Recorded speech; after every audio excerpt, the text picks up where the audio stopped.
Hey, college wrestling fans, it's JT1 Wrestle here. And yesterday on November 1st, we opened up the great month of November, the Turkey month, the Thanksgiving month, with our annual National Wrestling Coaches Association All Star Duel. And before we start doing a breakdown match by match, there's two things I want to say. The first thing I want to say is that the audience really made me happy because I have been to events in the past where they have showcased smaller division wrestling or women's wrestling, and the audience is just kind of doing their own thing, getting up to go to the bathroom, getting up to get popcorn, whatever, not really paying attention during both the exhibition between NCAA Division III and NCAA Division II, as well as women's matches. Watch the audience. They were into those matches. They were cheering, they were jumping up and down. They were every bit as excited for those matches as they were for the D1 matches. And that makes a person like me very, very happy. The other thing I want to say real quick is that even though both of them lost their matches, I don't know how anybody cannot be a fan of the McBride sisters from Life. They Oh they yeah, have so they're so energetic out there on the mat. They go go go go go. Even the one sister that ended up losing an 11-3 match. And on top of it, talk about class and sportsmanship. If I had a daughter or if my nieces were wrestlers, I would want them to look up to and emulate the McBride sisters. I'm a huge fan of both of them, and I had to put that out there, real quick. Anything you want to say real quick before we get started, Cradle Zone? yeah. I really liked the women's matches. They were pretty close, especially that last match. I can't remember the girls that wrestled it, but I know one was from Grandview, the other one's from Life. They both looked really good. Like you said, the McBride sisters. It sucks that both of them did lose, but they had a great match. It was very close, and I think last year both of them won it as well. Yeah, so with that said, we're gonna head on in. The first match we're gonna talk about is that NCAA Division Two, NCAA Division Three exhibition between Kyvan Grace of West Liberty and Mark Samuel of Roanoke. In our preview, Cradle Zone took Grace and I took Samuel. We both knew it was going to be a great match, and it came right down to the wire. Cradle Zone was it ended up being correct on this one. Kevon Grace scoring a last second takedown for a 8-6 match. Win, huge win for him. He was an NCAA Division II runner up, beating an NCAA Division III champion. Great match, and I hope we see more of what I like to call cross division crossfire between two great wrestlers from two great teams. Absolutely. So at first, great. No, excuse me. Samuel was winning that match left and right. He got a good Yeah. takedown. I think he turned him a little bit. I don't fully remember the match, but it was a really good match. And then he either got tired out or Grace just had a really good gas tank. And the final last second takedown could have gone either way, but I was right with my pick. Grace looked really good. Moving on to our first match in NCAA Division One, Eddie Ventresca just wrestled a super smart match. It kind of went the way I thought it was going to go. He ended up defeating Sheldon Seymour of Lehigh by a 4-0 decision. Just a good old textbook victory, in my opinion. Never got too excited. He scored when he needed to score, kept his composure, and won a match against a very good wrestler. Oh yeah, Singh was really good, especially defensively. We know last year he had that big win over Luke Lildahl in the quarterfinals. But Ventresca, always been a big fan of Ventresca since he was a freshman. Looked really well. He had a great mindset, great defense, didn't give up a single point, and he's just really good on top, especially. I know he didn't really get any, he never turned him, but I think Ventresca is going to be the real deal this year. I do too. I would not be the least bit surprised. I'm already calling him. He's probably not the first pick you think of when you think of an NCAA Division One national champion 2026. But if anybody asked me, hey, Stonebreaker, hey, JT1 Wrestle, who are your picks for uh, eligible contenders? Ventresca's right up there for me. I think he can be the national champion this year. I really do. Oh yeah, it's a very tough because since Spencer Lee and Pat Glory left, you never you can never tell who's going to win 125. It's the most with 184. It's the most chaotic weight class there is. I agree. 133 pounds, we saw NCAA Division One national champion Lucas Bird defeat Dylan Shaver by a 7-1 score. I will say this: it seemed to me that Bird kind of went out there half asleep, and it took some time to wake up a little bit. I kind of felt that way. It's like watching the match. I'm like, when's he gonna get going? When's he gonna, when are we gonna see that on switch happen? And eventually, it did happen. He started scoring some points and winning a 7-1 decision. But there at first, it was sort of like, wow, Shaver might actually be in this match. How did you feel about that? Well, Shava kept it really close at first. Just I think Yeah, after that second period, Bird and his coaches were discussing it, and they were like, "Oh, you're the returning champ. This guy didn't even All American last year. You should be killing this guy." And I think he realized like, "Oh, I need to be tech following this dude at least because Shava's a really good wrestler, but Bird's just on a whole different level." yeah.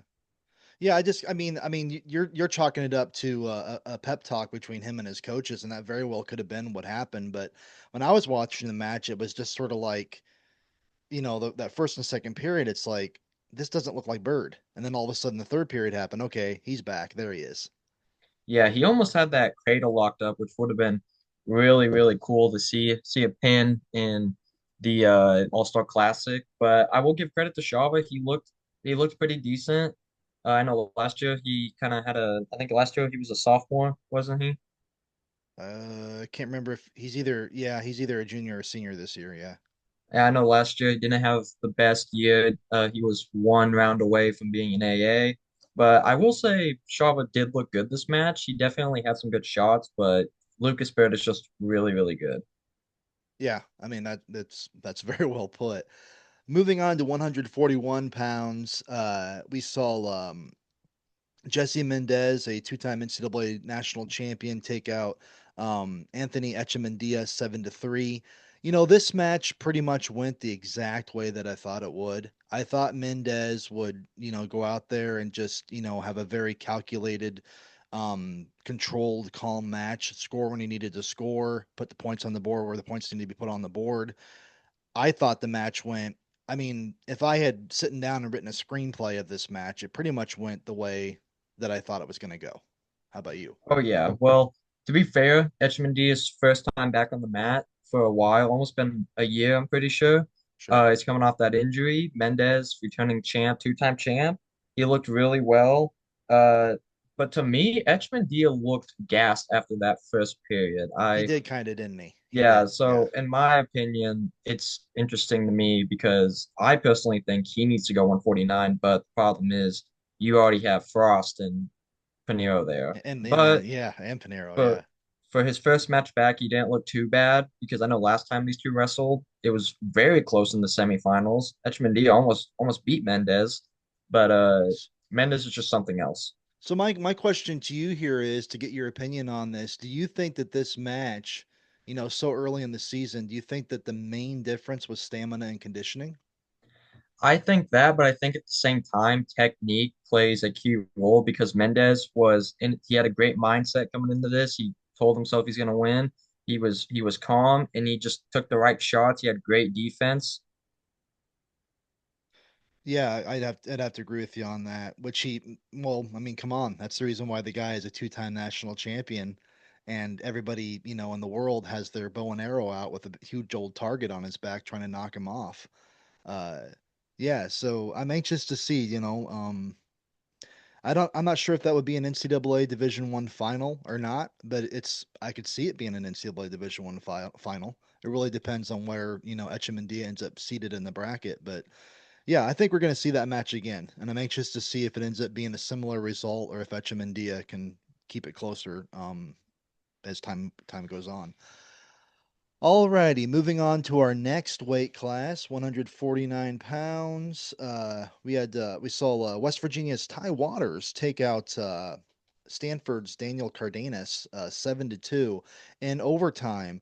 This match, the score does not, indicate just how close this match was. I mean, these guys had an answer for everything the other one did, just back and forth. Neither guy could capitalize. Neither guy could, get his offense going because the other guy had such great defense. It was finally Waters with a Helen Morales move, kind of a throw by to a foot sweep to a trapped arm bear hug is what I would call the move. There's probably a fancier name for it out there, but just beautiful technique there at the end by Ty Waters. What a beautiful, neat, fun wrestling move, fun, exciting wrestling move to win that match. Honestly, though, I think that match could have gone either way. Waters was just able to finally get his technique going there at the very end. Oh, absolutely. Both guys had amazing defense. Both were shooting a lot, just really good defense. And then Cardenas, he had that leg.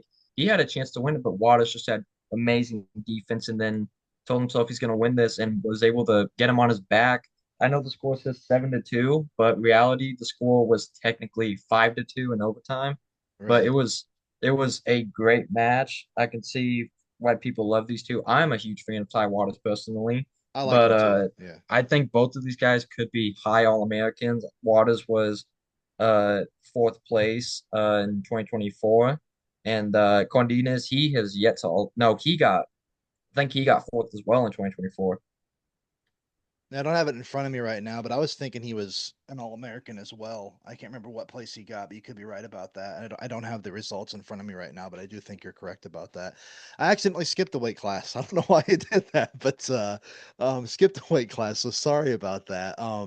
Casey Swiderski, Oklahoma State, former Iowa State wrestler, took out Lachlan McNeil 4-2 of Michigan. Swiderski really impressed me. We talked about this in our preview. When guys are injured and they're out for a while, what are they going to look like when they come back? I mean, you can tell that he is just ready, primed and ready to go this year.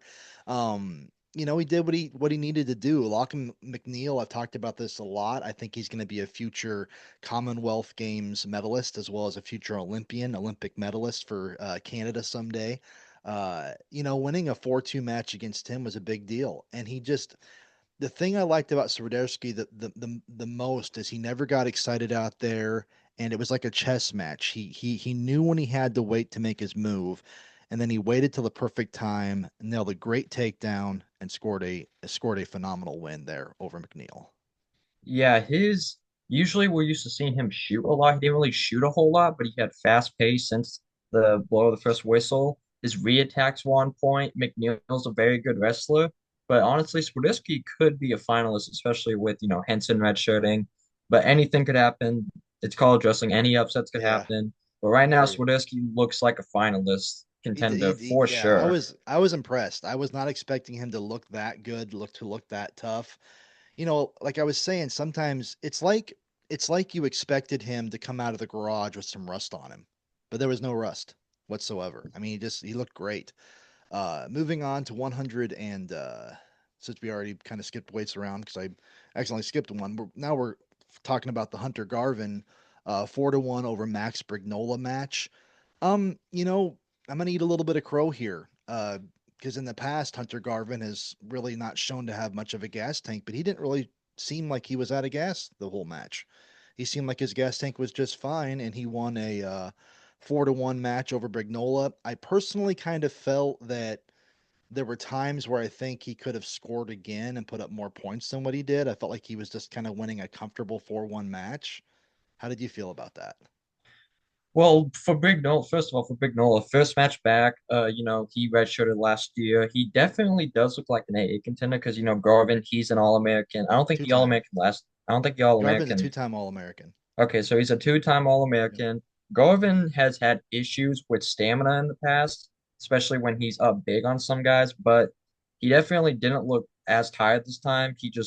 He went past that E on the gas tank and he got the win. And it looked really well. Both guys looked good, but Garvin was able to break that barrier. Yeah, I just kind of felt during that match that once Garvin, got up and kind of had the lead there, I kind of felt like he like instead of, like being on the highway, continuing to accelerate, going faster and faster, I kind of felt like he just kind of hit the cruise button after that point. I think at that point he realized that he already had this match in the bag and Yeah. he just wanted to be safe because for all we know, Brignola could have thrown him and got him on his back, and you don't want to see that happen. Yeah, that's true too. That's very true as well. Moving on to our next match, Simon Reese defeated Lenny Pinto 9-6. I knew this was going to be a good match. I knew it was going to kind of be back and forth. I think, if this match were wrestled 10 times, I wouldn't be the least bit surprised if it ended up 50-50. I mean, these guys are, kind of neck and neck with each other, and it just happened to be this time. Ruiz got the win. That was my opinion on it. Yeah, what made it worse though for Pinto is he was up 6-2 on Ruiz. He looked really well, but again, as we've talked about, his gas tank, he just was on empty. He had no stamina after that. Ruiz was able to take him down and then was able to get him on his back for some points late in the third. But Pinto does look good. I think if he conserves some of that energy for the last period, or if he works on his stamina he can definitely be a contender this year for AA. He's never AA'd before, surprisingly. He's been Yeah, he's been close. yeah, he's been around at 12 the last 2 years, and I'm not sure if I would necessarily chalk it up to stamina and conditioning completely or not. I think sometimes what happens to him in matches is that and this, I guess this could be a part of, stamina and conditioning. I feel like there are times like where he'll get too overzealous and then he'll open himself up to be scored upon. Not that I'm saying I want him to wrestle more conservatively. Don't misunderstand what I'm saying there, but it seems to me sometimes when I'm watching him wrestle, like you said, he had a good lead, gave up the lead, got some back points against him, allowing Reese to win this match. I just feel like sometimes like he'll like like they'll forget that he needs to be defensive, if that's the right word to use. Sometimes, he's gonna wrestle against Navy this upcoming week, and he's got Danny Wask, All American Danny Wask, who defeated him last year by a 10-5 decision. I'm really anxious to see how that match goes. Because Wask is one of those guys that he goes a full 7 minutes. He just got through defeating Luca Augustine by a last second takedown, 1 point match. So it'd be nice to see the match between him and Pinto. So I'm excited to see how that one turns out.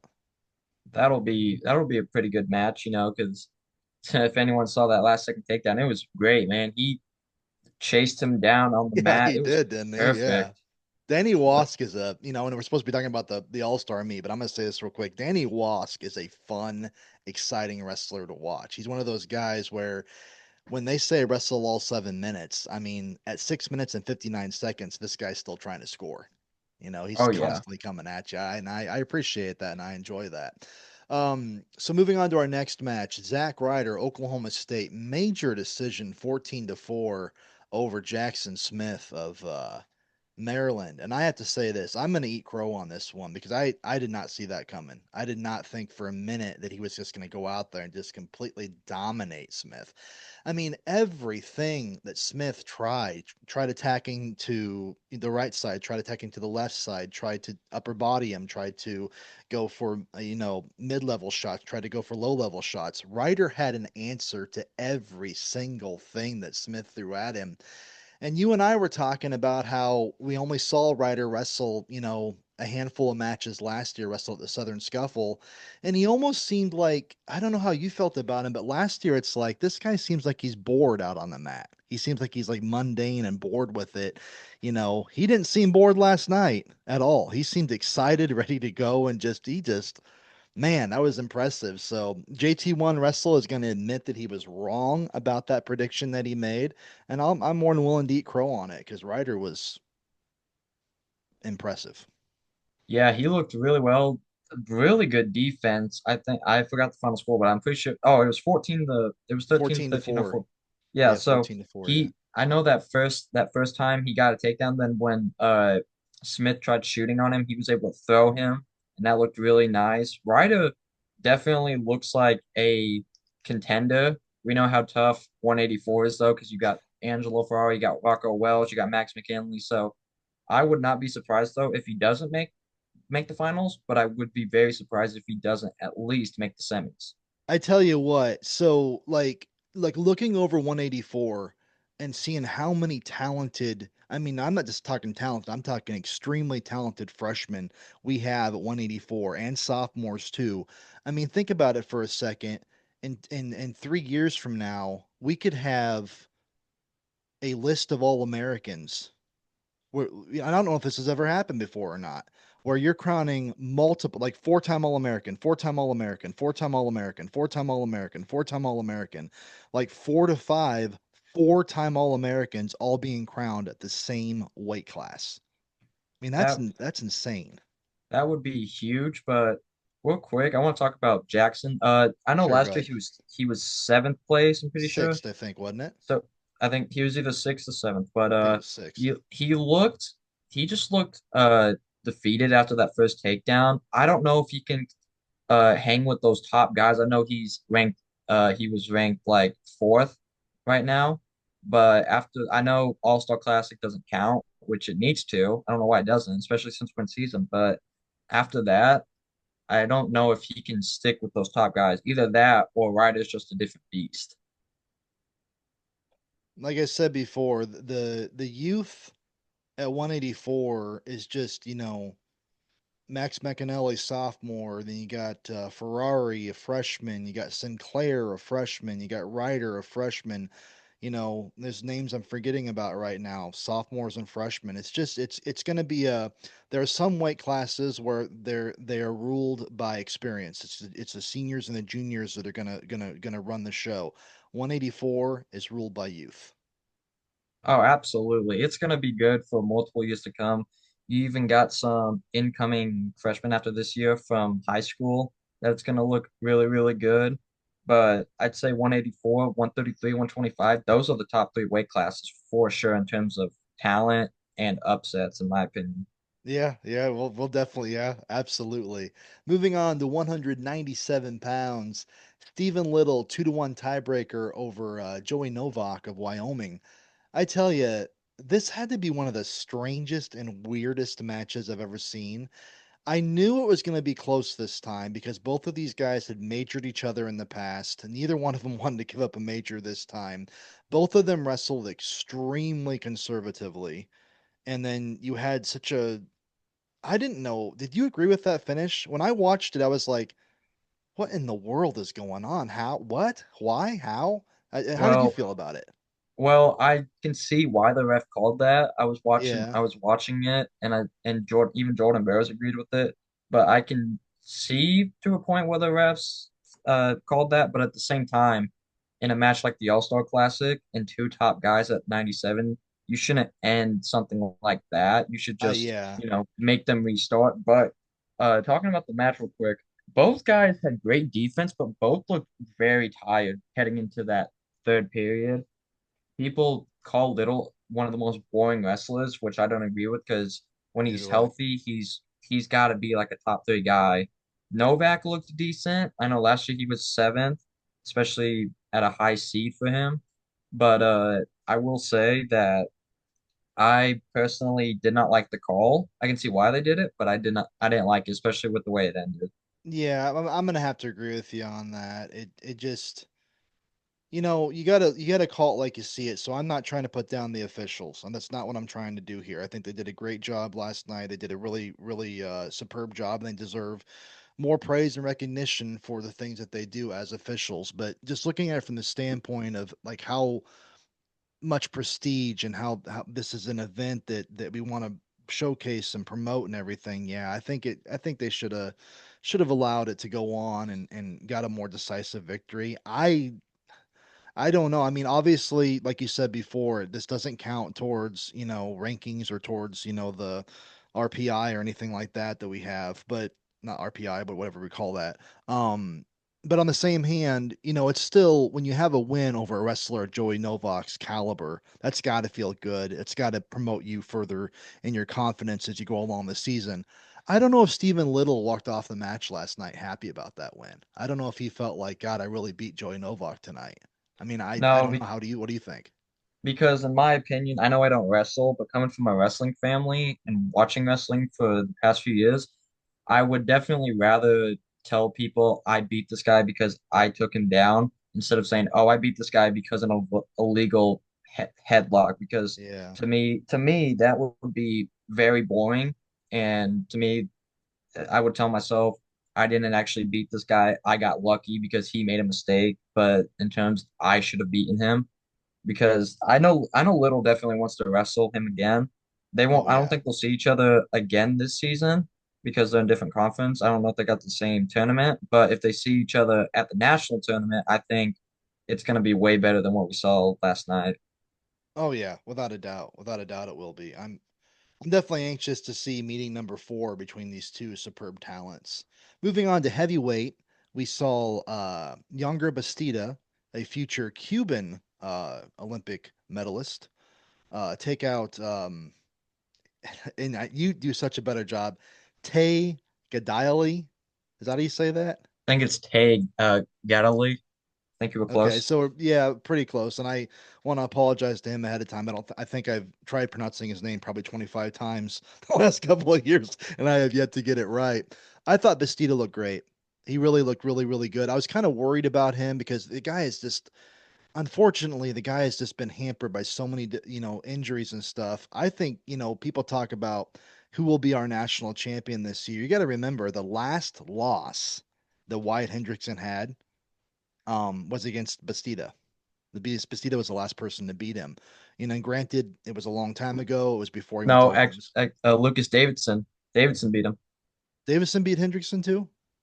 Yeah, they met, and because at first Davidson beat Bastida in the quarterfinals, and then Okay. Lucas beat him in the semis in Okay. 2024. Okay. All right. Yeah. So yeah, you're right about that. Sorry about that. So my mistake on missing that. But the point is that Bastida does have a win over Hendrickson, and then last night he looked like no time had passed. He looked like he had never been injured. He looked like he had never missed a minute on the mat. It just looked great last night, and I think that he'll make a run for the national title this year. My opinion. Oh, absolutely. 285, it's stacked. You got Tay Tay Gallagher, you got Yonga, you got Isaac Trumbull, Luke Luffman, then you got AJ Ferrari.